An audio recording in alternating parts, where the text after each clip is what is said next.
Welcome to the C-Suite Sales and Marketing Perspectives podcast. I'm Steve McDonald, your host. We have a very interesting guest on today, Joris van der Waart. And Joris, you are currently the CMO of Lumosa. Is that correct how I pronounce that? Absolutely. Perfect. Lumosa. Great. Fantastic. You're a multiple time B2B CMO. You're a serial entrepreneur as well. Another thing is that you are very curious by nature, which is great in marketing, right? Because we have to be curious. We have to be curious constantly about the wants and needs and desires and challenges of those that we're serving, as well as those that are internally within the company. So it serves us well as marketers. But if you don't mind, maybe expand a little bit more on your background before we get started, because the subject today is it's unbelievable what our ICP will tell us if we do what, right? And we're gonna unlock that today. But I want to learn a little bit more about you first. Yeah. Well, first, thank you for having me, Steve. Really great to be in your show. A little bit more about myself, because as a student, I was already very curious in advertising, in everything that had to do with computers or cyberspace, because internet wasn't a word we used at that moment. So I started as a student my own company together with another student. I built that company to a very successful agency. Advertising agency. We served big customers like Philips, but also Licor 43 or Makita. But at a certain moment, we were a really successful, big company. And we first had the Lehman Brothers, the fall of Lehman Brothers, which led to the financial crisis. And then in 2011, Greece was on the point of falling down. And that led to the Euro crisis. And that was one crisis too much for me as an entrepreneur. So I had to file for bankruptcy. So that was after 18 years. So that was a kind of a traumatic experience for me. Afterwards, I was an independent consultant on brand identity, brand positioning, but I missed people around me. So I started as CMO at that time. The company name was CM Telecom, and I rebranded it to cm.com. Afterwards, after 3 years, I went into the University of Applied Science, but then as a teacher, as a lecturer, and I was also a consultant on branding and identity and positioning again. And that was the time that I was working for Lumosa. And about a year ago, they asked me, do you want to join our company to take marketing to the next level in our family-owned business? So that's a little bit about me. So here's what I'd love to do. I would love to dive into this whole idea of, it's unbelievable what the ICP tells us but I think there's something that we have to really understand going into this. And you did a lot of work with brand identity and brand positioning. Our brands are trust marks, right? That's one of the things we learned really, really early on. Trust, there is an epidemic happening with trust. If you look at like the Edelman LinkedIn Trust Index, it's just going down like this. United States down like this in Europe. In fact, one of the stats that came out of that study was that over 60% of B2B buyers think that B2B sellers are intentionally misleading. I imagine. There's another study that was out that talked about that 74% of B2B buyers don't even believe the customer evidence we present to them. Yeah. And the fact is that the areas that they trust the most, from their coworkers to their peers to the media to everything, salespeople inside of our organizations are at the bottom of the list in terms of trust, which is probably why they're waiting longer and longer to want to talk to us, right? So I want to talk about why trust matters and what do we do about this situation. It's a really a beautiful question or subject, trust. And in the Netherlands, we've got a great expression, and we say, okay, trust comes by foot and it leaves by horse.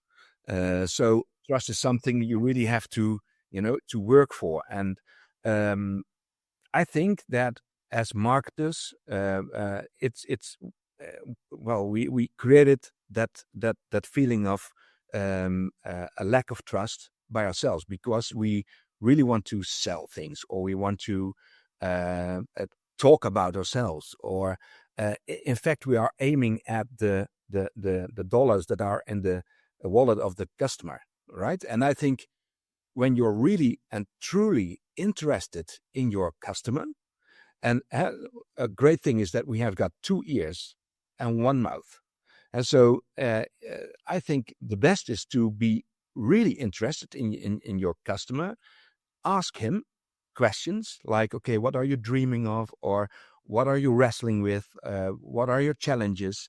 What can we do to become your preferred partner, for example? So that's, for example, a question. At Lumosa, we work really closely together with installers. And I invite myself. So I call them and I ask, are you open for just an open conversation? And of course they say, well, we have got a little time, but okay, you can come for 1 hour. And then 2.5 hours later, I leave the building and they thank me for the great conversation. But that great conversation is not that I'm talking and talking and talking and pitching our company. I'm really asking them, okay, like with love, it's you have to work for it. So if I want to earn brand preference, please tell me, what can I do to make our products, our services better for you? So please tell me. And if you ask questions, they will tell you almost everything. And of course, then also the trust is a kind of a basic you need. And trust is also about feeling. And I think that when your intentions are pure and good, and you are authentic, so you are really close to yourself, and you are really interested in helping your customer, I think that people feel that. They also feel it when you're not there for them, but for yourself. Or because you have got your KPIs, or you've got your boss who says, okay, whatever happens, go get the deal. So I truly believe in thinking win-win. So when you have got a win for your customer, it's also a win for you as a company.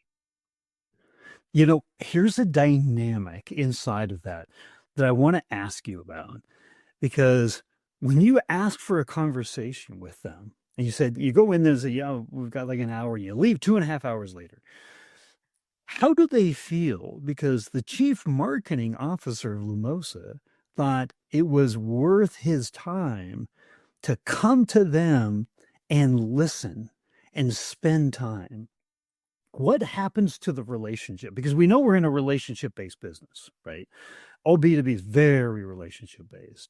So what happens? Is there an added benefit of how we ask questions that actually elevates the relationship and elevates the trust in and of itself?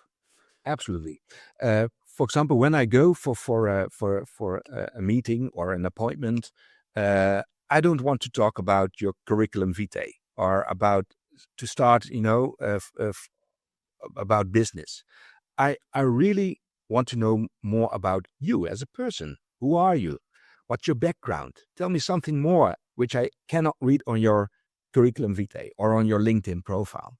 So it's really about making a connection from a human being to another human being. It's and especially in this time where we are disrupted by AI and digital all over the place. I think your computer is a really bad place to do marketing. It's really about getting the conversation started by connecting and make it really personal. So in the beginning, I already know the background, if they have a family, where they live, what they like to do. And to be honest, it's not only that I'm asking, because maybe they think, what a strange guy. He's asking me a lot of questions. Is he from the FBI or what is this? But, so I also am very open about myself. So also about my successes, but also about my failures. And when you're open by yourself, it's also an invitation for your the one you're with to be open as well. And what you say, after 2.5 years, they are really thanking me for the great conversation, and they also say, hey, for example, one of our competitors, they mention their name and they say, well, we have never seen them. So it's not rocket science. It's not about being intelligent. It's not about using the right words. It's about being really open, honest, pure, and being there as a human being for another human being. And you said it early on. You're not there to sell. You're there to listen. Gong, the biggest company that records, monitors sales conversations, they did a big study and they found out that on the average sales call, the sales rep talks between 2/3 and 3/4 of the time, right? So one of the things I'm taking out from what you're saying there is, you've got to establish a relationship on a person-to-person basis, right? I love that you're not representing yourself as I know it all. I'm the CMO. I'm perfect, right? I've got things that I've done in my past that I've learned from failures. We're here to learn to help, right? If we can all help each other. And that honesty, that transparency, that one-on-one communication, it really opens people up. Absolutely. And also that honesty, I really love that word, because honesty is not something you have to tell out loud. It's something you have to do. So don't tell me you're funny, tell me a joke. So being honest is also when you say, hey, I don't think we can help you, but I will help you, but not with our company, but I will refer you to another company, for example. That's also being honest. Or if a customer is saying, well, another producer or manufacturer is doing this or that, of course you can say, hey, at Lumosa, everything is great and we never make mistakes, but it's not honest and it's not, how do you say that, trustworthy. So, right. Well, right. Just be open and be honest, and not everything is perfect, but when something is going wrong, you can always contact us, also again, from person to person, and we solve it. So here's I think, a dramatic difference, because a lot of B2B companies, my opinion is that we have a high degree of familiarity with our ICP, not a deep understanding. And the reason why is because people aren't taking the time to do what you're doing, right? And there's other things you're doing I want to get into as well. But the contrast here, I think, is very interesting. We tend to rely on our existing business processes to learn about our customers. The sales call is the example, right? It's almost on the other end of the spectrum from what you're describing, because by the very nature of what it is, it's a sales call. Somebody is trying to sell something. So there's a natural shield up. I'm not going to open up as the prospect and say everything. I'm not going to put all my cards on the table, right? I'm going to keep it close to my chest. I want to listen to see if there's anything worthwhile, anything you have to add value, right? It's a very different dynamic, very different. Customer success conversations, same way, right? They're putting out fires, they're answering questions, and they're trying to cross-sell and upsell, right? So, but we tend to say we're talking to prospects all the time. We're talking to customers all the time. We do surveys of our clients all the time, right? We know our customers. But you have the same ability to learn from all of that, but you're spending the time to go out and talk one-on-one, right? Why? And if you haven't already said it, but why not just rely on the internal conversations that are already happening? No, I really want to to be under the skin of customers or potential customers or installation partners, and even with competitors. So even competitors, when I'm at a trade fair, I'm just going to meet our competitors, and we will always remain to be competitors, but that doesn't mean that we can have a good relationship. So I even, because I'm here in this company, I joined the company in July last year, and there was one competitor. There happened some things in the past, and it was a little bit like, okay, talking bad about each other. And then I thought, okay, hey, we are grown up. I called the other CEO and invited him here for a cup of coffee. And then again, if you're just open and you ask him questions, it's really remarkable. But they almost tell you everything. So yeah, that's and I will also never misuse that, of course. But also at the end of that conversation, the feeling that last was, hey, thank you for inviting me, and thank you for the nice and open conversation. To be clear, how we will remain to be competitors, and when the game is on, the game is on. But doesn't mean that you can have a good relation.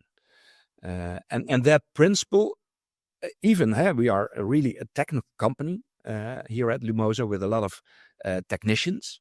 When I've got a meeting with 12 people, they are really intellectual people, and they are talking about watts and all kinds of technical things. And then I ask, okay, who is going to pay for this product? And they really don't know. They have no idea. They are making the best product for themselves. And that was, then I said, okay, maybe it's a good idea to organize an insight night. And it sounds, of course, nice, insight night. Okay, that sounds exciting. And we invited the target audience. So in this case, they were installers, because we were developing an EV charger. And we invited those installation partners we were already working closely with, but also potential installation partners. We invited them for the Insight Night. It was, at the time that it was the end of the day and the beginning of the evening. We offered them, some sandwiches, soup, things like that, because we are a family-owned business. So they could also get to learn each other a little bit better. Then I invited also our technicians, but also, of course, the owner of the business, the CEO, but also the owner, and other colleagues. And almost all the colleagues of research and development wanted to join. That's great. And then the installers, we just presented our product, and we asked them, please roast our product. Please tell us, what do you like? What is it you don't like? Can you tell us what can we learn from competitors? What truly matters to you? Please tell us. What about pricing? What about ordering? Do you want to go to the wholesale, and why is that? Or do you want to order it directly with us as a manufacturer? And again, it's as simple as that. If there is trust and there is a good connection, and having a good connection is more than being together, right? Because you can be together without connection, but having a real connection, also being open that, hey, our products are not perfect yet, but we want to invite you to think along, and then we can use that to make our products, but also our service better. And of course, at the end of the day, because they are offering their own free evening. In fact, because they also can go home and have a great evening with their wife, children, etc., or go out for sport. But they come here, and again, they also say, hey, this is really interesting. Please, and when you are organizing this another time, please invite me, because for them, it's also valuable to get heard, but also valuable to hear from their peers. So that's great. They learn a lot also from each other. And then at the end, it was really nice because we invited them for our EV charger. And then at the end, the installer said, well, there's a golf course and they need new luminaries. So can we have a chat about that? Hey, that was not the intention. That was not the goal of the evening. It's really to get, the insights. And then in the end, it leads to business. And I think for me as a marketer, the best is that a customer for my colleagues is like, it's a concept, a customer. But now the customer is a human being because now they have a discussion with those installers. So for our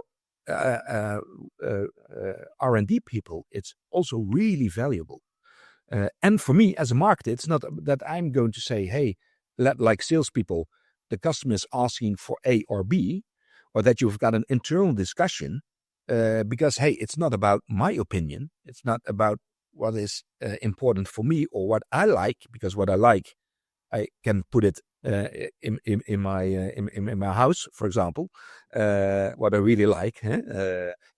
So you have got a very pure internal conversations, and not talking about the customer, but the voice of the customer is heard by the people directly without a filter from me as a CMO.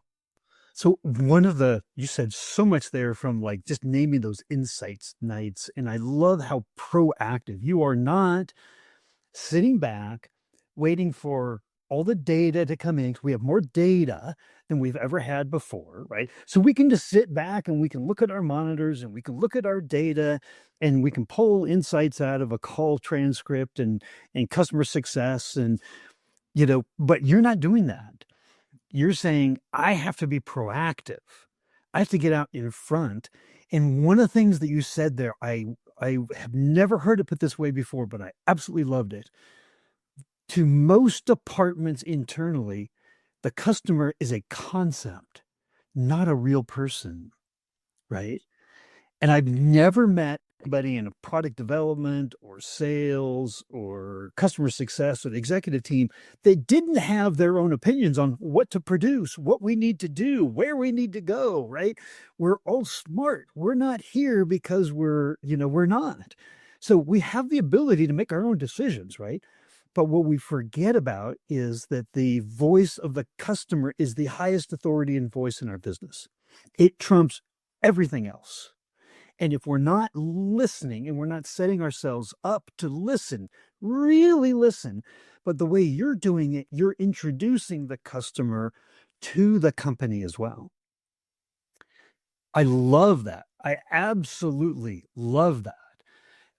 That's one of my biggest takeaways, is that you're introducing the customer. It's not ethereal. It's not a concept. No, right? No. It's a human being of flesh and blood, and with feelings, and with a person who's struggling or has questions, or so that's and I totally agree with you. And also the fact that also our owner joined the Insight Night, and at the end said it was really valuable. And also you create a kind of a experience together. And also you can always remember that evening or those evenings. So it's also about creating valuable memories, experiences together. So and it lasts for long also, because still people are referring to that Insight Night. So here's a trick question, and you're gonna see the trick in it instantly. The conversations that you have, the one-on-one, going out and talking to customers and installers, and that these Insight Nights, when do they end? When do you have enough information you're like, okay, I got it, right? I don't need to do that anymore. Well, that's not some. I'm not looking at the clock or something like that. It's more like a feeling. There is a point in the conversation that you feel, okay, it's saturated. We had a great conversation. Thank you so much, and then it's also a good moment to leave. But what I always do is I reserve some extra time. And so I don't want to be in a hurry. I don't want to have the feeling, okay, I have to finish within an hour. So I respect when the customer says, okay, I only have got 1 hour. Okay, I will respect that. But then again, I want to have the conversation in the same atmosphere. And if that hour is not long enough, but there is no time left, hey, great. Then we've got a great reason to make a new appointment or to invite her or him here at our company. So for me, and then and an extension on that is, so I talk to lots of CMOs, and they do what you do in going out and talking to customers when they come on board. They signed on with a new company, right? So I'm gonna have these unfiltered, deep conversations, aren't sales conversations. They aren't customer success conversations. We're trying to cross-sell and upsell. They're just about learning, right? And they'll do 10, 15, 20 of these, and then they stop. And they typically stop because they've got the CMO gig, right? And that takes up about 150% of their day. So they kind of do enough where they get the feeling that they get a really deep understanding, and then they stop. And that's the trick question I had. When do you stop? When do you stop doing this? I will never stop. Also, Yeah. because for me, it's really fun and it's really valuable. Of course, no, it's not only about talking and going from one customer to the other, because another important thing is to what I do is making a report. But also, if I promise things, I will make sure that we will keep us. I keep myself, but also I need my colleagues to that promise. And another important thing is to communicate, especially in the world of installers. A lot of men, communication is not a great habit for the most of them, or great skill. And again, for example, when I make some appointments, or they say, hey, you have to improve this. Then I'm going, with my report. I always share that because it's also about sharing and informing colleagues, because otherwise it's my own party or my own conversation or my own university. I have to continuously involve colleagues and also the owner of the business. And then I'm really keen on follow-up. And the best is to under-promise, over-delivering instead of the other way around. And also here again, I think it's a kind of a basic to communicate in a good way. But when I'm calling a customer or a partner or an installation partner and to give him an update, even if I have just only made one step, they're really surprised. Like, okay, and what were you calling for? Well, this is what I'm calling for. And it's unbelievable because it costs you time. That's it, and attention. So again, it's not rocket science. It's a kind of a basic, but I think a lot of people have lost that feeling for that kind of basics. So it's all about attention, being reliable. And I will never stop, because when I stop with listening and watching and feeling, not only regarding customers or potential customers or installation partners or other important experts, or it's the same with when you're looking to macro trends and developments. But also, I didn't mention that yet, but because what I do with external partners, I also do that with our own people. And so, for example, when we are defining our own brand identity and brand positioning, who are we? What do we stand for? What are we aiming for? What is it we truly want to mean and to bring to the world? I invite my colleagues. For example, we are now also implementing HubSpot for content marketing, marketing automation. Again, I am inviting and involving a lot of employees so they can have their say, because it's also about change management. It is about when you involve people, they will feel involved. They will feel respected. They will, and they also, when you involve them, they will be very curious. Hey, what is this going to bring? And so what I do externally, I also do that internally. Well, they are your internal customers, right? Marketing, we impact every single department in the organization. And we are really the support function to make them all successful, right? We are a high performance team together. So if we're not understanding our internal customers and their challenges and their needs, right? I get that's amazing. Here's what I think. I think we probably should have set up maybe a series of podcasts here because we've covered so much. There's so much more. But if people have questions, would it be appropriate that I give out a link to your LinkedIn profile that people could reach out to you? Always open, because again, that's also sharing. I would like to share everything, but sharing my wife is not a good idea. Sharing my money is not a good idea, but sharing my knowledge, my experience, it will always become more. When you share knowledge, it always become more. And so I'm really open for that. Well, I'm glad you're not for sharing your wife. That's good. And she's probably very happy to hear that too. Well, Joris, thank you so much for coming on and opening ourselves up to what we know is a lost art.